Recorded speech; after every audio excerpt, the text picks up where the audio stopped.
সম্মানিত বরিশালবাসী, আসসালামু আলাইকুম।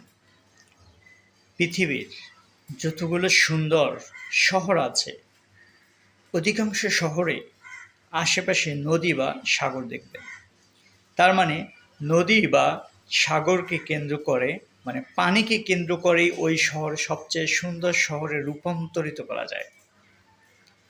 আপনি যদি ঢাকার ইতিহাস দেখেন, আহসান মঞ্জিল সহ ওই সময়কার নবাব যারা ছিল, এই যে বুড়িগঙ্গার তীরে ছিল, নদীকেন্দ্রিক।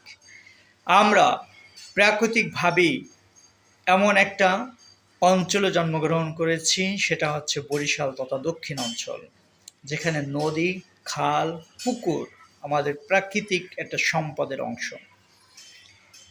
কিন্তু আমরা গত 53টা বছরেও এই শহরটাকে ওই রকম সুন্দর সাজাতে পারিনি। একমাত্র বরিশাল শহরের শওকত হোসেন হিরণ মেয়র যিনি ছিলেন, তিনি বাদে আর কোনো নেতার মাধ্যমে এই শহর তথা আরও বাকি অঞ্চলগুলোর অবস্থা কেউ কোনো পরিবর্তন করতে পারেনি। অথচ বরিশালের মাটিতে নাম করা নেতাদের অবস্থান ইতিহাসেও ছিল, বর্তমানেও আছে। সুতরাং এই বরিশালকে বলা হতো প্রাচ্যের ভেনিস।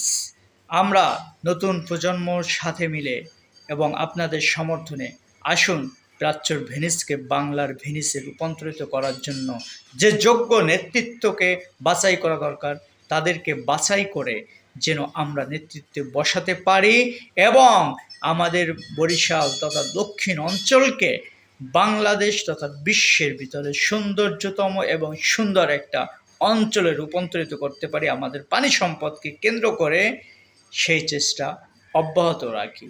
এই কাজে আপনার একমাত্র মূল দায়িত্ব হলো সঠিক নেতৃত্ব বাছাই করা। সেই সঠিক নেতৃত্ব কে হবে? আপনার মেধাকে প্রশ্ন করুন। দলীয় ভাবাবেগ বা ব্যক্তি স্বার্থের জন্য নয় ভাই। প্রচুর মানুষ ব্যক্তি স্বার্থ এবং দলীয় ভাবাবেগের জীবন বিসর্জন দিয়ে গেছে, তাদের অনেকের কবরও পড়ে আছে। কিন্তু যদি আমাদের অঞ্চলটা সুন্দর হয়ে যায়, আপনিও লাভবান, আমাদের ভবিষ্যৎ প্রজন্ম লাভবান হবে।